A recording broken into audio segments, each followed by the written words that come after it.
Ya, kami ini di Direktorat Pelayanan Haji Luar Negeri itu memang diberikan tugas dan fungsi untuk menyiapkan utamanya adalah 3 layanan jemaah haji selama berada di Arab Saudi.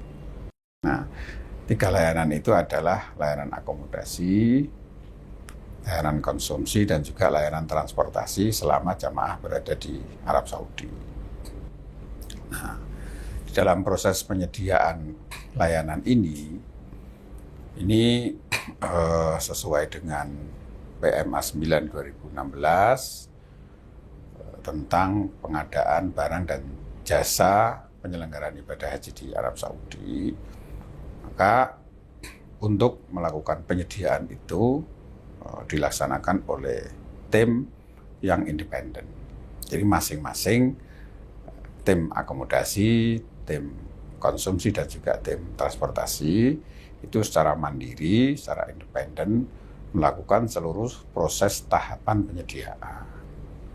Nah, proses tersebut itu meliputi pengumuman, kemudian pendaftaran, kemudian verifikasi dokumen, kemudian verifikasi teknis, kemudian nanti penilaian, kemudian ada tahapan negosiasi, dan kemudian tim mengusulkan calon-calon penyedia layanan, baik layanan akomodasi, layanan konsumsi, maupun juga layanan transportasi kepada PPK, Kantor Urusan Haji Indonesia di Jeddah. Lalu kemudian PPK itu menindaklanjuti usulan tersebut dengan melakukan kontrak dengan calon penyedia layanan akomodasi, konsumsi, dan juga transportasi. Nah, untuk diketahui juga, di dalam proses penyediaan layanan tersebut, tim ini juga didampingi oleh tim Inspektorat Jenderal. Jadi dari sisi proses penyediaannya, proses pengawasannya dilaksanakan secara terbuka. Dan ini bisa dicek setiap tahapan-tahapan ini juga dilakukan pemeriksaan dan juga pengawasan selain inspektorat, juga pengawas eksternal oleh BPK. Nah, jadi kalaupun ada penyelewengan, maka pasti akan ditemukan dengan mudah oleh tim-tim pengawas tersebut. Dan tim sebelum mereka melaksanakan tugas, semuanya satu-satu itu telah menandatangani fakta integritas. Artinya kami, Direktorat Pelayanan Haji Luar Negeri, itu tidak ada alasan untuk tidak mempercayai tim tersebut. Jadi tim yang sudah dibentuk, sudah menandatangani fakta integritas, dikawal dan juga diawasi didampingi oleh tim inspektorat, lalu kemudian diperiksa oleh BPK dan lembaga-lembaga pengawas lainnya, itu insya Allah semuanya akan melaksanakan tugas dengan sebaik-baiknya sesuai dengan regulasi dan ketentuan yang berlaku baik di tanah air maupun di Arab Saudi.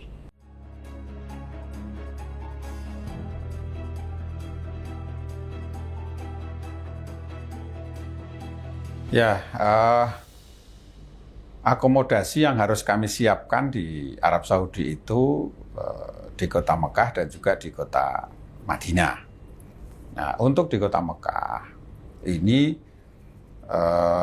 seluruh jamaah haji itu harus mendapatkan akomodasi sejak dia datang sampai dengan kembali ke tanah air, baik langsung melalui Jeddah maupun melalui Madinah. Artinya apa? Satu musim penuh itu di Mekah itu harus memang kita sewa, kita sediakan untuk jamaah. Sehingga di Mekah ini kami harus menyediakan tidak kurang dari 50.000 kamar. Nah, pada tahun ini 50.000 kamar itu tersebar di dalam kurang lebih 170 hotel di Mekah. Nah, jadi di dalam proses penyediaan itu tim harus memilih 50.000 kamar itu dari ratusan ribu kamar yang ditawarkan oleh para calon penyedia layanan. Nah, ini memang betul-betul tim ini bekerja keras, memilih secara administrasi, lalu kemudian memilih secara teknis. Jadi secara administrasi seleksi yang masuk kategori memenuhi syarat administrasi, itu lalu kemudian masih harus diseleksi secara teknis. Apakah dia sesuai dengan wilayah yang kita tentukan, sesuai dengan jarak yang kita tentukan, sesuai dengan kualitas-kualitas lain yang telah ditentukan di dalam pedoman penyediaan. Nah, hasil pilihan-pilihan tersebut lalu kemudian diusulkan oleh tim untuk dikontrak oleh PPK. Nah, lalu kemudian di Madinah ini memang karakteristiknya berbeda karena jamaah tidak lama tinggal di Madinah, sehingga di Madinah ini jamaah hanya beberapa hari. Untuk tahun 2024 kemarin ini itu ditetapkan 9 hari. Maka setelah 9 hari jamaah meninggalkan Madinah dan akan masuk jamaah yang lain. Nah, sehingga jumlah yang kita sewa itu memang tidak sebanyak yang di Makkah. Selain juga memang ketersediaan akomodasi di Madinah itu memang sangat terbatas. Apalagi Arab Saudi di tahun-tahun ini melakukan perluasan yang luar biasa. Pembongkaran di area non-markaziyah itu hampir separuh dari wilayah Madinah itu dibongkar. Sehingga yang tersisa adalah hotel-hotel yang ada di wilayah markaziyah. Nah, jemaah-jemaah dari negara lain yang biasanya menempati wilayah non-markaziyah itu pada tahun ini semuanya berada di markaziyah, sehingga kompetisinya menjadi sangat ketat. Nah, problem yang kita hadapi di Madinah ini selain keterbatasan jumlah akomodasi, juga rigidnya jadwal penempatan. Nah, tahun ini kita dapati bahwa ada beberapa penerbangan yang mengalami keterlambatan ya, atau delay atau bahkan penggantian jadwal. Nah, ini sangat mempengaruhi dari seluruh proses penempatan jamaah. Karena apa? Karena begitu pesawat itu tibanya terlambat, tapi check out-nya kita tidak bisa menunda. Karena apa? Karena jamaah berikutnya harus sudah masuk. Nah, ini yang dinamika di lapangan ini teman-teman luar biasa petugas untuk agar selain juga mengantisipasi keterlambatan itu, jamaah supaya tetap mendapatkan haknya, tapi juga tidak mengganggu layanan-layanan berikutnya. Nah, ini dinamika di Madinah. Jadi secara umum bahwa layanan akomodasi itu diberikan di Mekah dan juga di Madinah selama jamaah melaksanakan ibadah haji. Nah, lalu kemudian berikutnya terkait dengan layanan konsumsi. Nah, konsumsi ini lebih rumit dari akomodasi. Di mana rumitnya? Akomodasi ini dari sisi jumlah ya, konsumsi dengan yang telah disepakati bahwa jamaah itu mendapatkan layanan konsumsi sehari 3 kali selama berada di Arab Saudi, itu setiap jamaah itu mendapatkan kurang lebih 127 kali makan ya. Jadi kalau ditotal dengan jumlah jamaah yang 213.320, itu totalnya lebih dari 27 juta paket konsumsi selama berada di Arab Saudi. Gitu ya. Nah, konsumsi ini setiap kali penyajian ini membutuhkan pengawalan yang luar biasa ketatnya. Karena apa? Titik-titik kritis di dalam layanan konsumsi ini, pertama tentu dari sisi distribusi. Untuk mendistribusikan konsumsi untuk jamaah haji sebanyak 213.320, maka tentu harus dipertimbangkan waktu yang cukup sebelum jamaah menerima konsumsi tepat pada waktu yang telah ditentukan. Contoh umpamanya sarapan pagi. Ya. Sarapan pagi itu jadwalnya distribusi itu jam 6 sampai jam 8 lah gitu ya. Nah, untuk makanan itu bisa tiba atau diterima jamaah jam 6 dalam jumlah yang sangat besar itu, maka tim kami itu harus memastikan bahwa 5 jam sebelum konsumsi dibagikan, itu tim kami harus memastikan dapur itu sudah mulai produksi. Jadi kalau jam 6 didistribusikan itu mundur 5 jam, itu berarti jam 1. Jadi jam 1 malam, tim pengawas catering kami itu sudah keliling ke dapur-dapur untuk memastikan bahwa setiap dapur itu sudah mulai melakukan proses masak. Nah, rentang waktu 5 jam ini tentu rentang waktu yang kritis untuk makanan, apalagi musimnya cukup panas, bahkan mungkin sangat panas, rawan basi lah kira-kira. Nah, untuk memastikan bahwa konsumsi itu diterima oleh jamaah dalam kondisi yang fresh, yang baik, yang masih layak dimakan, tentu proses-proses produksi itu, SOP itu harus dipenuhi, sehingga waktu yang ditentukan itu juga harus disiapkan secara baik. Kalau kita dapati bahwa ada dapur yang terlambat mempersiapkan, maka ada 2 potensi yang sudah pasti akan kita hadapi. Yang pertama adalah potensi keterlambatan distribusi. Karena begitu dia terlambat memulai, maka dia akan terlambat mendistribusikan. Nah, potensi yang kedua itu adalah basi. Kenapa basi? Karena spare waktu yang tersedia sudah berkurang tadi itu, maka si dapur untuk ngejar waktu distribusi, dia memaksakan makanan yang seharusnya belum saatnya dibungkus, dikemas secara rapat, itu masih panas dikemas. Nah, kondisi makanan yang masih panas dikemas ini berpotensi mempercepat proses basi. Nah, dalam proses ini pengawasan petugas kami yang luar biasa untuk menjaga itu. Sehingga ketika kemudian di dalam proses itu didapati ada makanan-makanan yang tidak layak, maka sebelum itu sampai ke jamaah sudah bisa diantisipasi dan kemudian segera mendapatkan gantinya. Nah, ini titik kritis yang pertama. Titik kritis yang kedua adalah soal selera, ya, cita rasa. Bahwa menu yang kita siapkan itu disusun oleh para ahli, ya, ahli gizi, ahli kesehatan dari lembaga-lembaga yang kredibel, ya, Sekolah Tinggi Pariwisata dari Kementerian Kesehatan menyusun menu itu dan disesuaikan dengan ketersediaan bahan baku yang ada di pasar Arab Saudi. Nah, sehingga menu-menu itu tentu sudah melalui pertimbangan yang sangat matang untuk kemudian disajikan kepada jamaah. Nah, memang kami belum bisa menyajikan menu itu sesuai dengan selera 213.320 jamaah lah dari sisi kulinernya lah gitu ya. Tetapi kami harus memastikan bahwa seluruh menu yang disajikan itu sudah memenuhi kebutuhan nutrisi, kebutuhan gizi untuk setiap jamaah, ya, untuk setiap kali makannya. Jadi itulah yang menjadi concern kami bahwa setiap konsumsi yang disajikan itu telah memenuhi kebutuhan nutrisi bagi setiap jamaah. Jadi tentu kami mohon maaf kalau dari sisi cita rasa itu belum bisa memenuhi 213.320 lidah itu secara kuliner. Tapi secara kebutuhan nutrisi insya Allah semuanya sudah terpenuhi. Nah,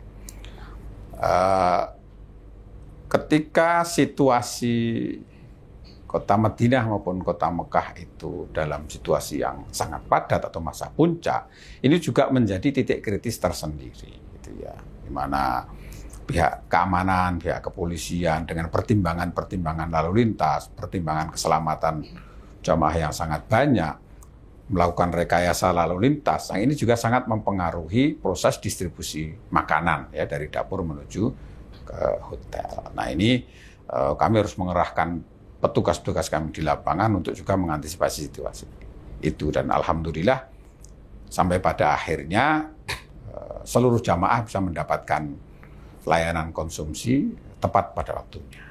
Nah, yang disebut tepat pada waktunya itu tentu sesuai dengan rentang waktu yang telah ditetapkan dan telah tertulis di setiap box yang disajikan. Kalau sarapan pagi itu jam 6 sampai jam 8, itu jam 7 itu meskipun sudah terlambat 1 jam dari jam 6, masih tetap pada waktunya.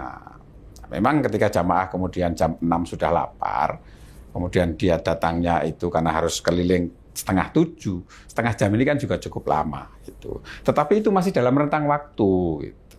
Nah, kalau jam 9 itu disebut terlambat. Tapi ketika jam 6 sampai jam 8 ya itu masih pada waktunya, masih tepat waktu gitu ya. Nah, itulah fungsi dari tulisan yang secara besar dituliskan di dalam setiap box. Itu untuk memberikan informasi kepada para jamaah bahwa makan pagi itu jam sekian sampai jam sekian, makan siang jam sekian sampai jam sekian, makan malam jam sekian dan jam sekian. Nah, titik kritis berikutnya bahwa memang waktu makan itu, baik makan pagi, makan siang maupun makan malam, itu adalah waktu-waktu aktivitas jamaah beribadah. Tradisi jamaah itu. Jadi kalau sarapan pagi itu biasanya jamaah itu berangkat di waktu-waktu tahajud. Mulai jam 2 itu jamaah sudah mulai bergelombang untuk datang ke Masjidil Haram. Mereka bisa sampai ke Masjidil Haram lebih pagi, bisa melaksanakan sholat tahajud sambil menunggu sholat subuh. Lalu kemudian sholat subuh, mereka bisa memanfaatkan untuk beribadah lainnya, untuk tadarus, untuk i'tikaf, sambil menunggu terbit matahari, lalu kemudian mereka sekalian sholat duha. Nah, selesai sholat duha, mereka baru kembali ke hotel masing-masing, dan itu sudah jam 8, bahkan ada yang jam 9. Padahal konsumsi itu dibagikan jam 6 sampai jam 8. Itu pagi, siang juga demikian. Nah, tapi kalau siang ini memang jamaah banyak yang mengurangi aktivitasnya ya, mereka lebih banyak di hotel karena memang suasana sangat panas. Tapi sebagian yang lain jamaah ini juga berangkat di waktu duha, pulang pada duhur. Itu. Nah, duhur ini sudah lewat jam 12, kemudian selesai sholat itu sudah lewat jam 1. Maka kalau jam 1 jamaah baru keluar dari masjid, jalan menuju terminal, antri di terminal sampai ke hotel 30 menit kemudian sudah 1:30 atau bahkan jam 2. Tentu itu sudah lewat waktu makan siang. Padahal makan siang dibagikan jam 11 sampai jam 1.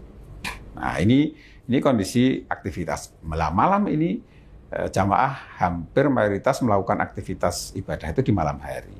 Tradisinya jamaah itu berangkat sebelum atau sesudah asar dan kembali ke hotel itu ba'da isya. Nah, isya di Mekah maupun di Madinah itu selesai sholat itu sudah hampir jam 9:30 malam.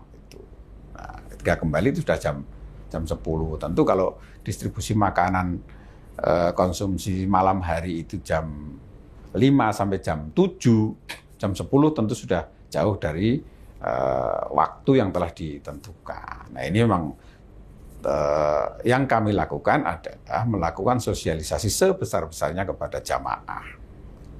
Baik di manasik-manasik resmi maupun melalui informasi-informasi yang ada, langsung maupun tidak langsung terkait dengan waktu penyajian makanan ini. Supaya jamaah bisa menyesuaikan sendiri situasi yang ada, disesuaikan dengan kebutuhan aktivitas dia untuk beribadah di Masjidil Haram, baik maupun di Masjid Nabawi. Nah, ini konsumsi ya.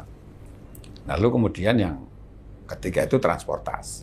Nah, transportasi ini ada ada 3 jenis transportasi ya. Pertama adalah transportasi antar kota. Nah, transportasi yang mengantarkan jamaah haji dari bandara menuju ke kota Madinah, Madinah menuju Mekah, Mekah menuju Jeddah, maupun sebaliknya. Dari Jeddah menuju Mekah, Mekah ke Madinah, kemudian Madinah kembali ke bandara untuk kembali ke tanah air. Nah, untuk transportasi antar kota ini, memang jenis bis yang disediakan, spesifikasi yang disediakan oleh pemerintah Arab Saudi melalui perusahaan-perusahaan angkutan di bawah koordinasi Nagaba, ini jenisnya adalah namanya coach bus ya, bus antar kota. Nah, bus antar kota itu satu bus, di dalamnya ada penumpangnya, lalu kemudian bagasinya itu ada di bawah. Sehingga memang bis itu tinggi. Ya, jenis bisnya itu memang tinggi. Dulu sebelum tahun 2009, itu bus-bus yang tersedia, itu bagasinya ada di atas, pakai keranjang, ya, sehingga memang lebih rendah. Tetapi problem yang dihadapi pada waktu itu adalah banyaknya barang bawaan jamaah yang terjatuh ya, karena dia ada di atas, atau kemudian hujan, kehujanan, tiba-tiba hujan di tengah jalan. Nah, lalu kemudian evaluasi, kita diskusi dengan pemerintah Arab Saudi, memberikan masukan-masukan. Mereka kemudian juga membuat perubahan-perubahan spek pada setiap perusahaan angkutan ketika melakukan peremajaan kendaraan, maka spek yang harus dipenuhi harus bus-bus yang bagasinya itu ada di bawah ya, di bawah kursi itu, yang sehingga bisnya tinggi. Itu spek antar kota. Nah, pada tahun ini tim penyediaan transportasi itu menetapkan spek usia bus itu maksimal 5 tahun gitu. Sehingga bus-bus yang digunakan oleh jamaah haji Indonesia itu ya relatif yang masih muda lah, itu ya, paling tua 5 tahun. Lalu kemudian ya sholawat ya. Sholawat ini hanya ada di Mekah ya, di Madinah tidak ada sholawat karena memang lokasi pemukiman jamaah haji atau akomodasi jamaah haji di Madinah itu di area Markaziyah, di sekitar Masjid Nabawi saja gitu ya. Sehingga cukup ditempuh dengan jalan kaki. Nah, di Mekah ini sejak tahun 2008 ketika Arab Saudi melakukan pembongkaran atau perluasan Masjidil Haram, itu kemudian area-area ring 1 yang dekat itu dikosongkan dari hotel-hotel tempat tinggal jamaah. Yang paling dekat itu ya sudah mendekati 1 kilo lah gitu ya. Ataupun kalau ada yang dekat sekali, itu area-area hotel-hotel yang digunakan oleh jamaah haji khusus ya. Tapi pada umumnya kemudian pembangunan hotel baru itu di radius di atas 2 kilo. Nah, dulu favorit jamaah kita itu di area Pasar Seng yang dekat itu ya, itu di rumah-rumah kecil itu jamaah kita banyak yang di sana.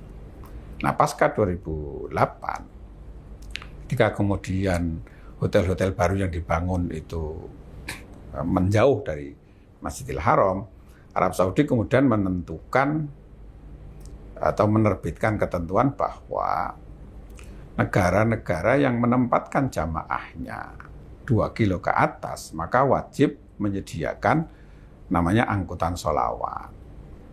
Angkutan yang mengantarkan jamaah dari hotel tempat tinggal jamaah menuju ke Masjidil Haram untuk melaksanakan ibadah sholat di Masjidil Haram. Nah, sholawat itu jamaknya sholat gitu. Jadi bukan orang naik bis lalu kemudian rame-rame membaca sholawat, itu bukan. Itu maksudnya sholawat itu adalah bis atau angkutan yang dipakai jamaah untuk melaksanakan ibadah sholat di Masjidil Haram. Nah, bis ini beroperasi selama 24 jam setiap hari gitu ya. Jadi jamaah bisa memilih sendiri, bisa menentukan waktunya sendiri kapan dia nyaman untuk berangkat ke Masjidil Haram, karena 24 jam itu bis beroperasi, petugas kami juga ada di sana di setiap halte dan juga di terminal. Nah, waktu operasionalnya memang diawali tanggal 15 Dzulqa'dah, lalu kemudian diakhiri pada masa sebelum haji itu tanggal 5 Dzulhijjah. Jadi 15 Dzulqa'dah sampai dengan 5 Dzulhijjah. Itu masa operasional bis sholawat sebelum puncak haji di Arafah, Musdalifah, dan Mina. Nah, sehingga ketika tanggal 5, itu memang berangsur-angsur kemudian bis itu sudah ditarik oleh Nagabah untuk persiapan angkutan ke Arafah, Musdalifah, dan juga Mina. Nah, lalu kemudian kembali beroperasi kembali setelah haji itu mulai tanggal 14 Dzulhijjah sampai dengan habisnya jamaah kita yang berada di Mekah itu. Jadi ketika jamaah sudah habis baru kemudian seluruhnya ditarik. Jadi kita pastikan bahwa seluruh jamaah haji yang berada di Mekah seluruhnya mendapatkan layanan sholawat. Termasuk jamaah yang tiba di closing date tanggal 4 Dzulhijjah, itu kloter terakhir mendarat di Jeddah, itu jam 00 waktu Arab Saudi. Kemudian mereka tiba di Mekah itu tanggal 5. Nah, kebutuhan jamaah yang tanggal 5 baru tiba di Mekah ini, sesuai dengan jumlahnya, itu kita siapkan layanan itu sampai jamaah kembali ke hotelnya masing-masing. Gitu. Tetapi kemudian jamaah-jamaah lain yang sudah lebih dahulu, itu memang disarankan tanggal 5 itu sudah tidak ke Masjidil Haram lagi. Karena kemudian bis-bis itu sudah berangsur-angsur ditarik ke poolnya Nagaba untuk persiapan angkutan masyair. Nah, lalu kemudian yang ketiga tentu angkutan masyair yang nanti masuk ke dalam layanan masyair secara keseluruhan. Nah, ini kira-kira gambaran soal TUSI kami, layanan akomodasi, konsumsi, dan juga transportasi jamaah haji di Arab Saudi.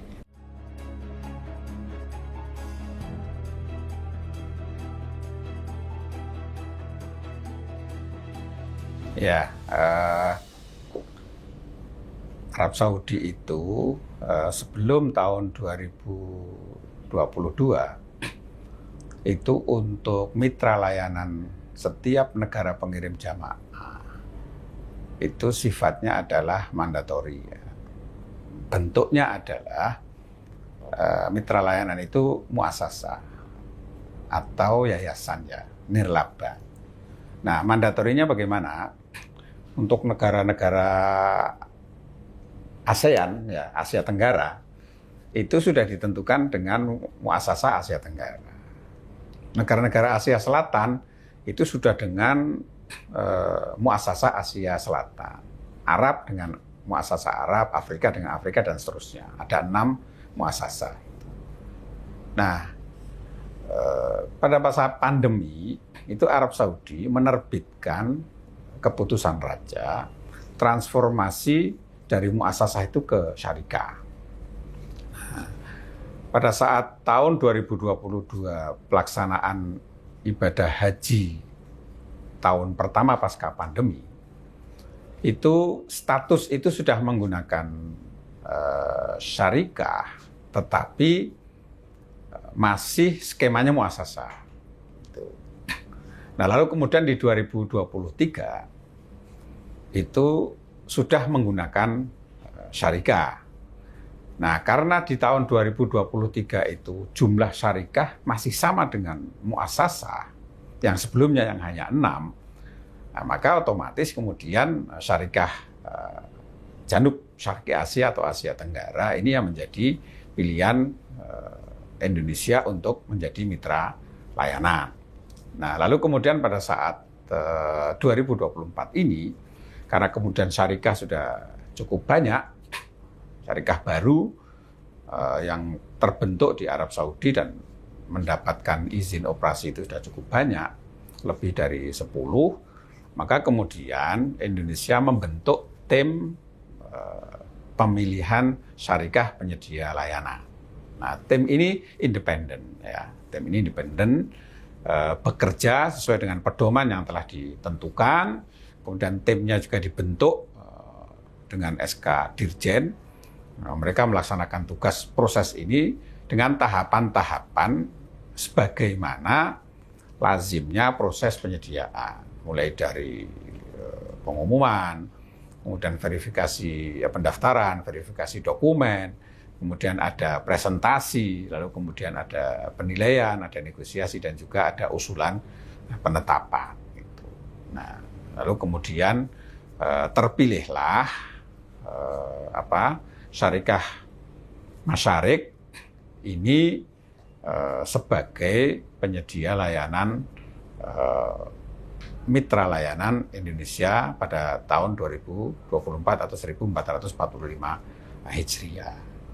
Nah, lalu kemudian ada beberapa catatan, ya, catatan baik dari para pengawas, dari para pemerhati bahwa masyarik ini di tahun 2023 ini kan banyak catatannya. Ada wan prestasi yang dilakukan oleh masyarik, ya, itu, dan itu juga tidak luput dari evaluasi kami.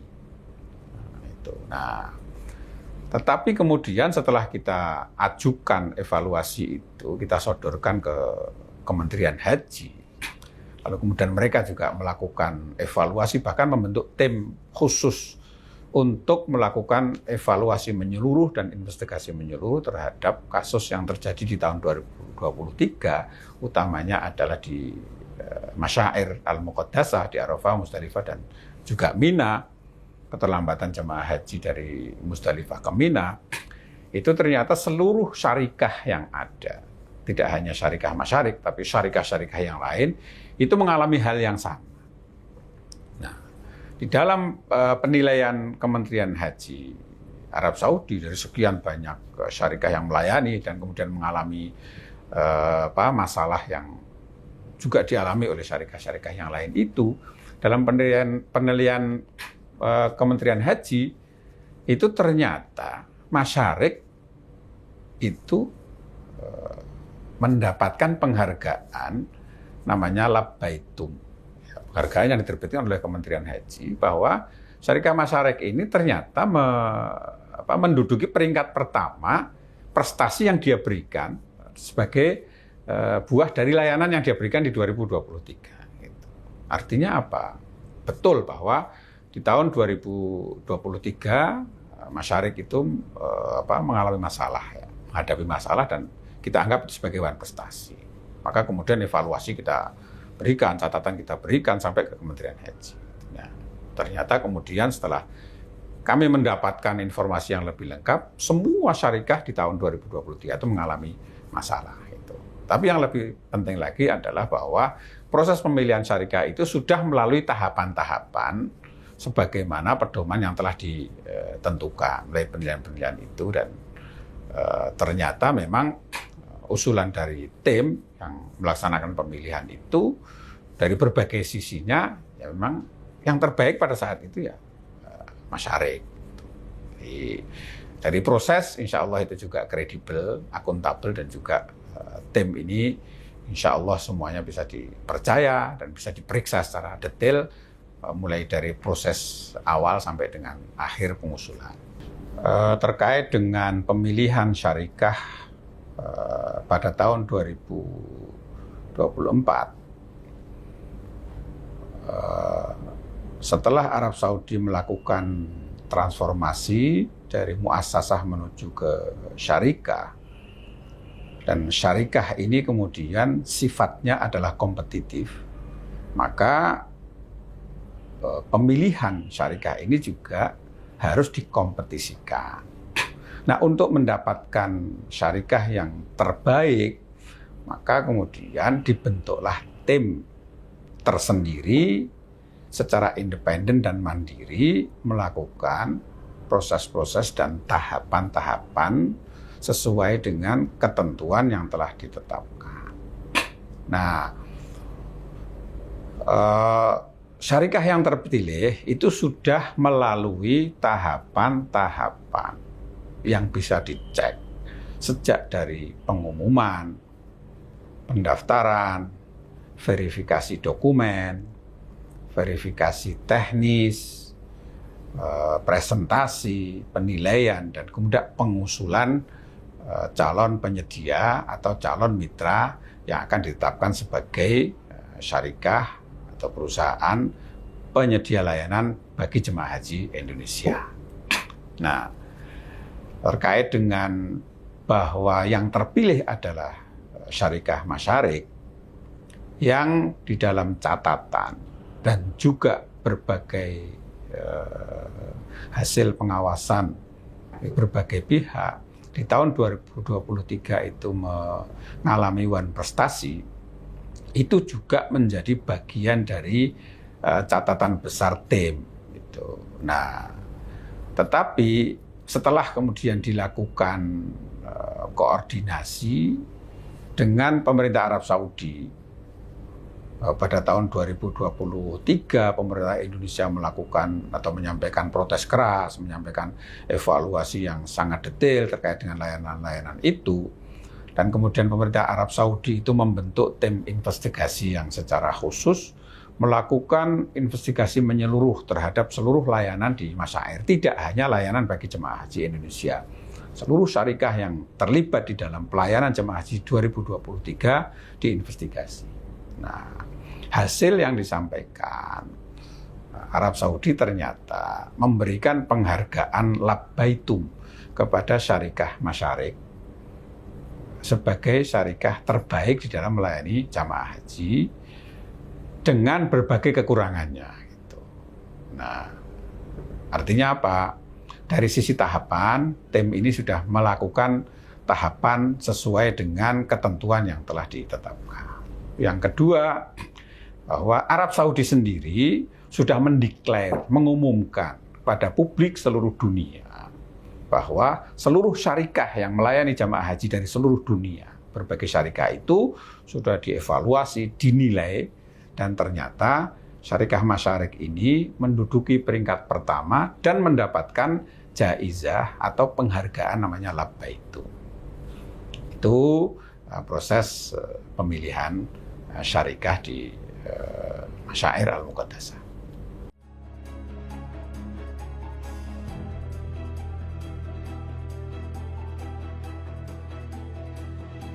Ya, sejak Arab Saudi itu menetapkan bahwa seluruh kontrak-kontrak itu harus melalui elektronik atau e-hajj, itu semua kontrak itu sifatnya adalah 100% dan dibayar 100%. Artinya apa?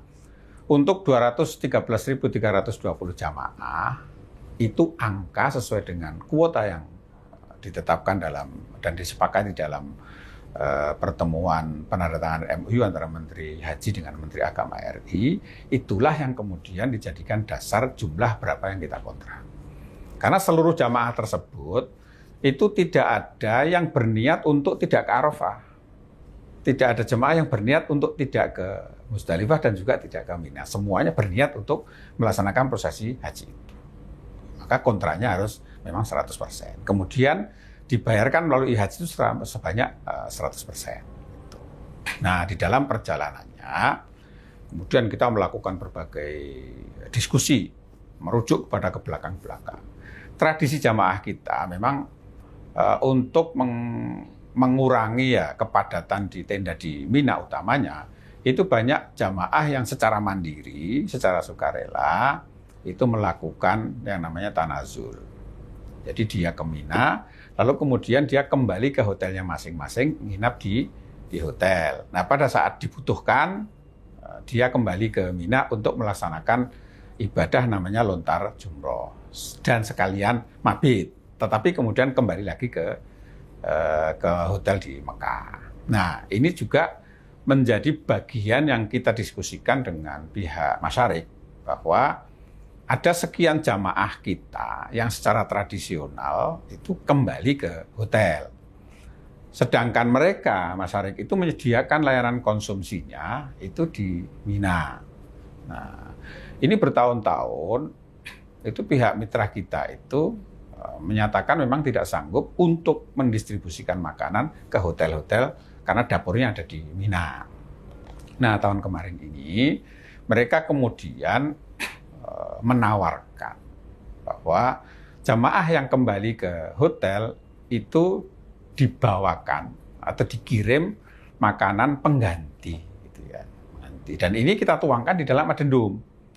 Itu. Jadi kontrak 100% itu kemudian di adendum, itu kemudian di sana dituangkan bahwa sekian jamaah ini akan kembali ke hotel. Oleh karena itu, maka dia harus menyediakan layanan atau makanan yang jamaah yang tinggal di hotel tersebut, dan itu dilakukan oleh dia, gitu. Diberikan. Gitu. Memang tidak nasi, gitu ya. Makanan pengganti, roti dan juga jus dan lain-lain. Gitu. Nah, lalu kemudian termasuk juga jamaah yang melaksanakan nafar awal. Nafar awal ini adalah jamaah hanya tinggal di Mina sampai tanggal 12, yang mestinya sampai tanggal 13, mereka tanggal 12 itu sudah kembali ke hotel masing-masing, gitu ya. Nah, yang kembali ke hotel masing-masing ini juga sudah kita hitung, kita sepakati dengan pihak Masyarik bahwa mereka agar tidak kehilangan haknya. Jadi ketika mereka kembali dari Mina tanggal 12 pagi, itu dia sarapan di tenda, makan siangnya dibawakan. Lalu kemudian makan malamnya itu diberikan dalam bentuk makanan pengganti sekaligus untuk sarapan pagi tanggal 13. Nah, tanggal 13 siangnya memang itu dia sudah mendapatkan layanan makanan yang dari dapur-dapur non masyair.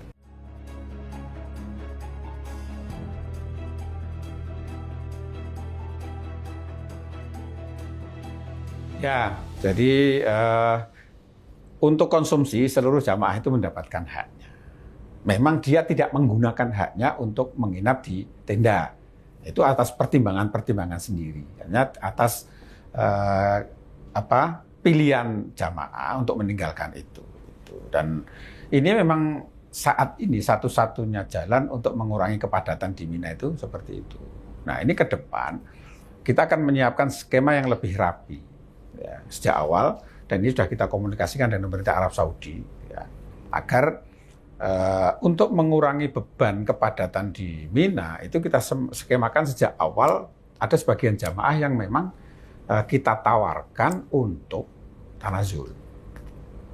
Jadi ketika tahun ini itu nanti kita akan mulai dari saat jamaah melakukan pelunasan, itu kita sudah akan tawarkan ini. Sehingga ketika nanti sudah 100% melunasi, kita sudah punya angka berapa jamaah yang akan memilih skema tanazul, atau kita mandatorikan tanazul dengan kriteria tertentu, lalu kemudian layanannya seperti apa, ini akan kita siapkan. Karena memang problem kepadatan di Mina itu tidak bisa kita hindari. Gitu ya. Dengan jumlah jamaah yang terus bertambah, tapi kemudian space area di masyair, utamanya di Mina secara syar'i itu tidak bertambah. Gitu. Arab Saudi sudah mencoba melakukan inovasi yang luar biasa dengan memperluas Mina ke arah Musdalifah, yang sering bisa kita sebut dengan Mina Jadid ya. Tetapi sampai sekarang yang sudah puluhan tahun, jamaah yang ditempatkan di Mina Jadid itu masih was-was, masih ragu-ragu, saya ini mabit beneran apa tidak. Karena kan tempatnya adalah di Musdalifah, meskipun disebutnya adalah Mina Jadid gitu. Nah, beruntung kita, para ulama kita, para kiai kita, para pembimbing kita, itu punya jalan keluar yang sangat bijak ya, terutama bagi jamaah-jamaah yang memang secara fisik kuat. Itu jamaah yang tinggal di Mina Jadid itu begitu sore menjelang terbenam matahari diajak berjalan menuju ke area Mina gitu kan. Lalu kemudian kembali lagi setelah melontar jumroh setelah lewat tengah malam. Nah, ini salah satu mensiasati mereka tetap berada di Mina karena mereka kemudian bergerak menuju ke area Mina sampai melewati tengah malam baru kembali ke tenda untuk menginap. Nah, tapi ini kan kalau jamaah kita kondisi fisiknya itu kuat ya dan bugar. Ketika kemudian itu jamaahnya sepuh-sepuh kan itu tidak bisa dipaksakan. Nah, oleh karena itu maka skema tanazul yang juga sudah menjadi rekomendasi dari banyak pihak itu tahun depan ini akan kita siapkan secara lebih detail ya, secara lebih rinci.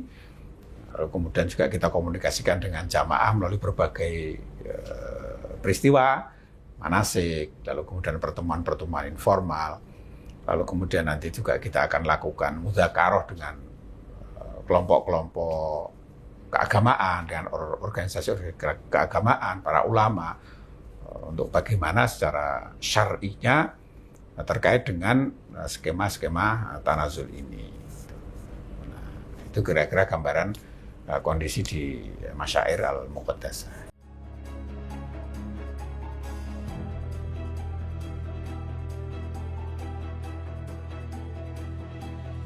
Ya,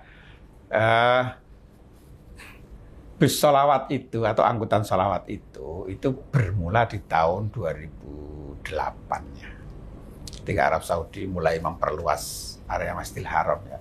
Itu kemudian dimasukkan pasal tentang angkutan sholawat. Pada waktu itu sampai dengan tahun 2010 itu populasi bus dengan jenis city bus dengan yang bodi rendah 3 pintu itu jumlahnya sangat terbatas dan itu hanya dimiliki oleh satu perusahaan saja, namanya perusahaan Sabco. Nah, oleh perusahaan Sabco itu hanya digunakan untuk melayani rute Jamarat Mahbasjin Bab Ali. Di luar rute itu orang kalau mau nyewa itu adanya adalah bis-bis antar kota yang tinggi-tinggi. Nah, lalu kemudian 2011-2012 pemerintah Indonesia menetapkan jarak terjauhnya itu 2,5 kilo, tapi tanpa angkutan. Itu kan. Kalau Arab Saudi menetapkan 2 kilo, nah itu kita karena juga supaya tetap dapat hotel, kalau hanya 2 kilo itu kan hotelnya terbatas. 2,5 kilo, nah, tapi tidak ada layanan sholawat. Karena setengah kilo ini kan rumit juga gitu kan. Nah, sehingga 2011-2012 itu tidak ada angkutan sholawat kita. Gitu. Nah, 2013 itu populasi jenis city bus ya, city bus, bis yang untuk angkutan sholawat itu, angkutan massal, itu sudah cukup banyak. Dan beberapa perusahaan itu memiliki spesifikasi bis tersebut. Ya. Nah, sehingga kemudian mulai 2013 itu kita sudah mulai menyiapkan skema layanan sholawat secara lebih detail dengan melibatkan personil-personil dari Kementerian Perhubungan dan juga teman-teman dari Sekolah Tinggi Angkutan Darat untuk menghitung dan juga menyiapkan skema-skema layanan itu. Nah, city bus itu spesifikasinya adalah bus memang untuk ramah lansia. Karena apa? Dia itu bodinya rendah, pintunya 3. Tuh ya. Nah, di 2 tahun terakhir ini itu ada beberapa perusahaan yang selain city bus yang biasa dipakai, itu juga dia menambah city bus yang VIP. Nah, city bus VIP itu apa? Nah, city bus VIP-nya itu jenis yang sama, tetapi dia kalau berhenti membuka pintu, itu agak bisa turun sedikit. Lalu kemudian di pintunya itu ada tangga lipat yang bisa untuk naik turun kursi roda. Nah, populasi bis seperti itu, seluruh Arab Saudi yang digunakan di Mekah, itu hanya ada 25 unit. Nah, 25 unit itu tersebar dalam beberapa syarikah. Nah, syarikah yang kita kontrak untuk layanan sholawat, itu semuanya kita pakai yang jumlahnya 20. Yang 5 itu punya syarikah lain yang tidak kita kontrak. Artinya apa? Semua bus yang bentuknya VIP untuk layanan lansia, itu 100% sudah kita sewa. Adanya memang hanya 20 gitu. Nah, bedanya apa dengan city bus yang lain? Ini kursinya lebih sedikit. Nah, lalu kemudian di ruang-ruang itu, jamaah yang bawa kursi roda itu bisa langsung parkir di bis itu gitu. Kalau yang bis sholawat yang lain, yang city bus yang lain itu kan kalau bawa kursi roda dilipat gitu ya. Tetap bodinya rendah juga gitu. Cuman memang jumlah penumpangnya lebih banyak. Nah, ini jadi kondisi real yang ada di Arab Saudi itu seperti itu. Nah, lalu kemudian kita coba diskusikan dengan para syarikah yang kita kontrak, kenapa jumlah bus jenis ini kok jumlahnya sangat terbatas. Nah, mereka dari sisi mereka ya, sisi bisnis mereka, bahwa jenis bis yang city bus yang spesifikasi VIP tadi itu harganya 3 kali lipat dari yang biasa. Sedangkan pengguna bis itu sedikit sekali gitu. Jadi dari sisi mereka, kenapa mereka tidak menyediakan dalam jumlah besar ya itu pertimbangannya gitu. Bahwa memang secara ketentuan internasional ya persentase dari bis itu sudah cukup memang gitu. Ya karena memang kemudian jamaah kita yang datang sangat besar gitu ya segitu memang menjadi tidak cukup. Tapi untuk ukuran sehari-hari kita bisa lihat kalau di angkutan umum ya, angkutan umum kita di Transjakarta. Transjakarta itu satu bis yang dikhususkan untuk lansia, untuk disabilitas itu kan hanya berapa seat saja dari itu kan. Nah itu kalau dihitung dari persentase itu sudah cukup. Tapi tentu ini bukan menjadi alasan kami untuk tidak melakukan berbagai upaya untuk perbaikan lebih lanjut ya. Tentu kita mendorong juga bahwa kita sudah menyajikan komposisi calon jamaah kita setiap tahun, ya kan, tahun ini dan tahun depan itu kira-kira jamaah kita dengan usia sekian itu akan sekian gitu.